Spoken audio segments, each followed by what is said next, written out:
चाचा हिंदुस्तानी और समय की खिड़की। दोस्तों ये कॉमिक्स है।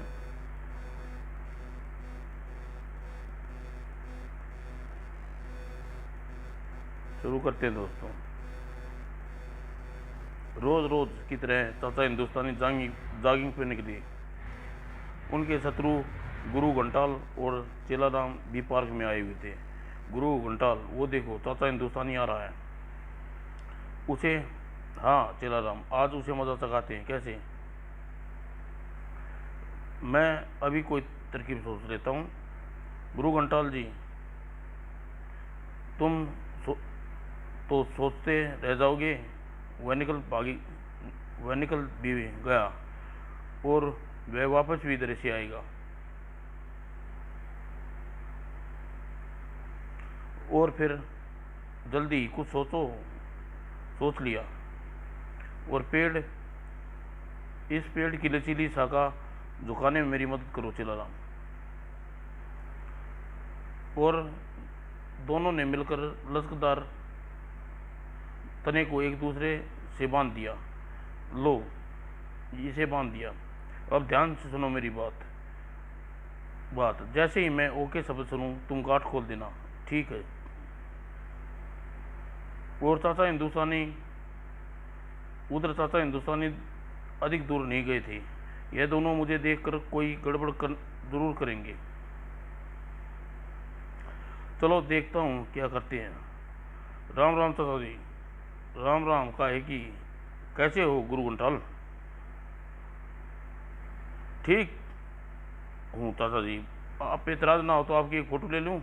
ले लो भाई, ले लो। और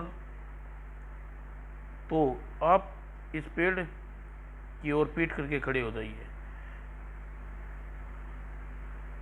यहाँ ठीक है, थोड़ा और पीछे। यहाँ नहीं, थोड़ा और पीछे हटिए। अच्छा, यहाँ अच्छा रहा। उफ, मैं पीछे कह रहा हूँ, आप दाएं बाएं हिल रहे हैं। तुम ही जाकर बताओ कैसे खड़ा होना है। मैं आपको ठीक जगह बताता हूँ। देखिए, आपको इस जगह खड़ा होना है। ओके? वो धड़ाक, अगले ही पल गुरु घंटाल धरती सूंघ रहा था। हे चला था चाचा हिंदुस्तानी की फोटो लेने। समाप्त दोस्तों। चाचा जी, मुझे 10 लाख रुपए, मेरा बैग, मैं मुंबई। चाचा जी, विमान का प्रण।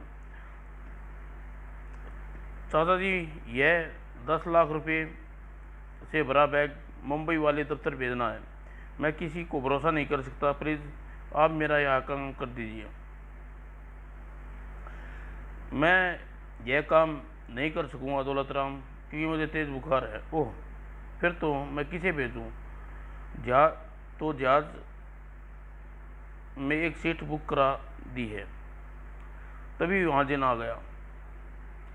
जिनों को हवाई जहाज जाने की इजाज़त नहीं होती सन्नी। मैंने कभी हवाई जहाज की सैर नहीं की चाचा जी, आप मुझे भेज दीजिए तो मैं आपका भेष बदल कर चला जाऊंगा। ही, अरे यह तो बिल्कुल आप जैसा बन गया। अब मेरा काम हो जाएगा। और सेठ दौलत राम जिन्नी को चाचा जी का रूप में एयरपोर्ट ले आया। चाचा हिंदुस्तानी ने के कारण मैं तुम पर भरोसा किया है जिन्नी, मेरी रकम सुरक्षित पहुंचा देना। और कुछ देर बाद विमान में यात्री अपनी अपनी सीट बेल्ट बांध लें। विमान में जैसे ही आकाश की ऊंचाइयों पर पहुंचा, हेलो मिस्टर पायलट। अरे तुम कौन हो? मैं तुम्हारे विमान का अपहरण कर लिया है। अब मुंबई से मद्रास जाएंगे और तुम रेडियो पर संदेश भेजोगे कि मद्रास एयरपोर्ट पर मेरे 10 लाख रुपए तैयार रखें, ले जाएं। और जिन्नी अपनी विशेष शक्ति से सब कुछ देख रहा था। ओह, यह बदमाश यात्रियों को नुकसान पहुंचा रहे हैं।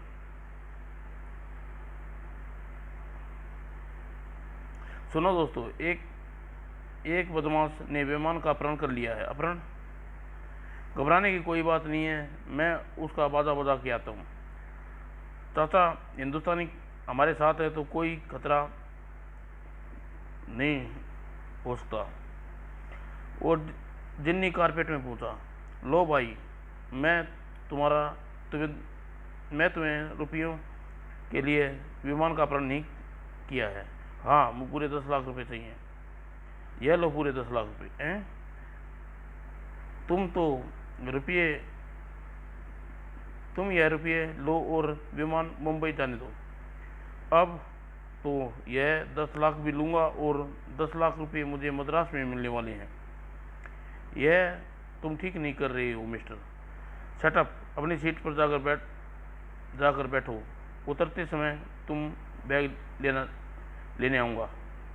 जिन्नी अपनी सीट पर आ बैठा। अब मुझे उस जहाज़ के भीतर लड़ने की कोशिश की तो गोली चला सकता है और यात्रियों की जान को खतरा हो सकता है। अच्छा, मैं अच्छी तरह सोच समझने के बाद जिन्नी अपने मस्तिष्क की तरंगे जहाज के इंजन रूम में भेजता है और कारपेट में, अरे इंजन में कुछ हो गया है। क्या हुआ? हमें तुरंत इमरजेंसी लैंडिंग करनी पड़ेगी वरना प्लेन क्रैश हो जाएगा। ठीक है, तुम जहाज नीचे उतार दो और मैं उस बंदे से 10 लाख रुपए में ही काम चला लूँगा। और पायलट ने विमान नीचे उतारना शुरू किया और जिन्नी अपना काम को अंजाम दे रहा था। मैं हवाई जहाज को गिरने नहीं दूंगा। और जहाज विमान बड़े आराम से उतर गया। और बदमाश, तुम जिन्नी के पास आ पहुंचा। लाओ बैग मुझे दे दो। कैसे दूं? यह तो मेरी कलाई पर बंधा हुआ है। तो फिर तुम उठकर मेरे साथ बाहर चलो, वहाँ तुम्हारा हाथ काट कर बैग निकाल लूँगा। हे, मुझे विमान से बाहर ही तो जाना था बच्चू। और विमान से कुछ दूर जाने के बाद अब मैं तेरा हाथ काट कर बैग निकाल लूँगा। हाथ काटने से पहले मेरी सूरत तो देख लीजिए भैया। ए भूत! वह अगले पल भय के कारण बदमाश बेहोश कांटा गलीप हो गया। हे, बेहोश हो गया ससुरा। और जिन्नी दोबारा विमान में प्रवेश किया। जहाज उड़ाओ पायलट, इस बदमाश को बम्बई पुलिस के हवाले करना है। लेकिन विमान में तो खराबी है।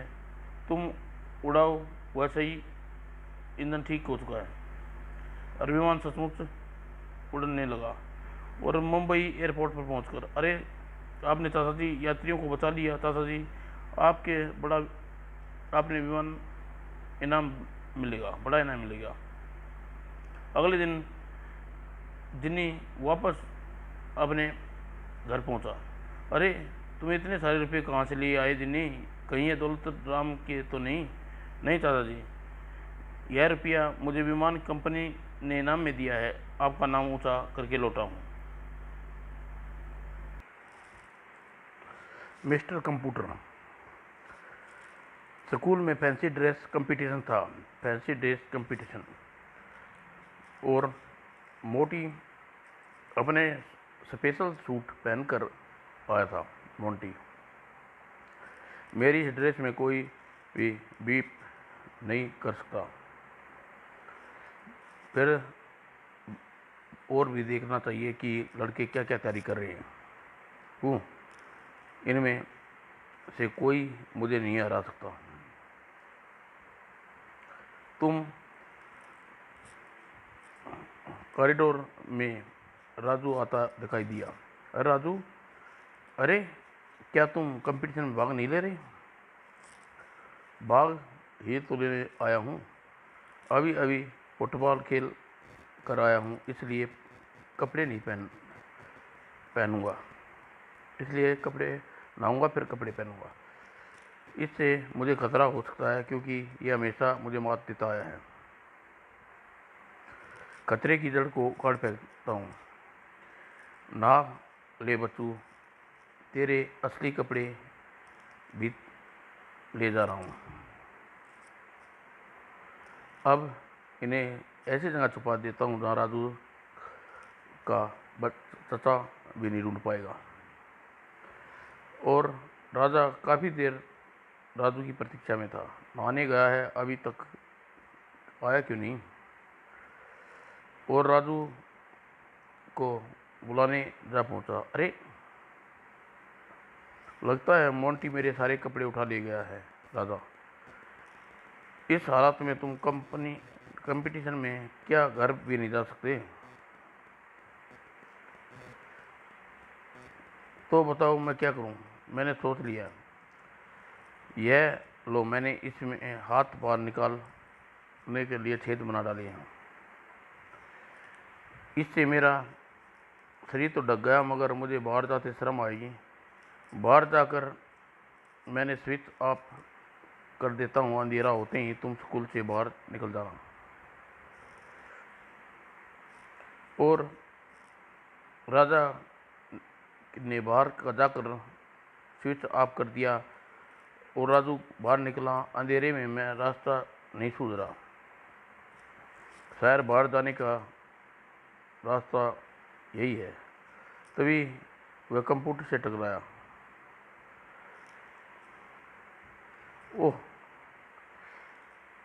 ओह, ये मेरे सिर पर क्या फिट हो गया? उफ, ये तो निकल ही नहीं रहा है। ऐसे ही जाना होगा। और बाहर निकला तो बिजली वापस आ गई और उधर कंपटीशन शुरू हो चुका था, फैंसी ड्रेस कंपटीशन। मेरे विचार से मोंटी की ड्रेस सबसे अच्छी है। तभी अंधे बैल की तरह भटकता हुआ राजू वहां पहुंचा। अगले पल हाल तालियों से गूंज उठा। ओह मिस्टर कंप्यूटर, ऐसी ड्रेस की तो कोई कल्पना भी नहीं कर सकता। और फर्स्ट क्लास। गुर्र। ओह, कंप्यूटर का आइडिया तो मुझे आया राजू। कंप्यूटर का आइडिया तुझे कैसे आया राजू? यह आइडिया नहीं, केवल एक्सीडेंट था। ही। नकलची राम। चाचा, हिंदुस्तानी का परिवार पिकनिक पर निकला था। पक्षी कितने सुंदर हैं, गीत गा रहे हैं। यह पक्षी हमें देखकर खुश हो रहे हैं। तुम तो ऐसे कह रहे हो जैसे चिड़िया तुम्हारी भाषा समझती है। ये थोड़ी थोड़ी तो समझ लेता हूँ। और थोड़ी देर बाद रामू का चाचा जी के साथ इधर उधर घूम टहलने निकल गए। उनके लौटने तक मुझे भी हाथ मुँह धोकर खाना लगा देती हूँ। और पानी में हाथ धोते ही उसकी अंगूठी पानी में गिर सकती है। और चीनी और चाची हाथ धोने के लिए व्यवस्थित, कभी पक्षी अंगूठी पर झपटा। ओह, मेरी सोने की अंगूठी। अजी, एक पक्षी मेरी अंगूठी उठाकर ले गया है। डाल पे बैठा है, शायद उसका घोंसला है। चाचा जी, अगर आप पक्षियों की भाषा जानते हैं तो उस पक्षी की चाची की अंगूठी वापस ला कर दिखाइए। चू चू चू चू। और निकट ही झाड़ियों में नकलची और राम और उसका साथी छिपे बैठे थे। ओह, यह आदमी क्या कर रहा है? यह साधारण आदमी नहीं चाचा, हिंदुस्तानी है, अपराधियों का दुश्मन। और क्यों क्यों क्यों क्यों देखते क्यों देख रहे हो? पक्षियों की ये बात कर रहा है। और तभी पक्षी के ने घोंसले में से अंगूठी नीचे गिरा दी। मिल गई।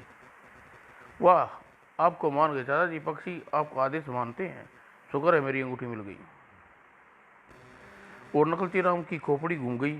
उसने पक्षी की आवाज़ निकाली और पक्षी ने उसे अंगूठी, सोने की अंगूठी दे दी। पक्षियों की आवाज़ तो मैं भी निकाल सकता हूँ, लेकिन हमें कोई आभूषण मिल जाए तो फिर चलो कोशिश करते हैं। और उन्हें एक पेड़ के निकट जाकर कोशिश करनी शुरू कर दी। अगले ही पलों,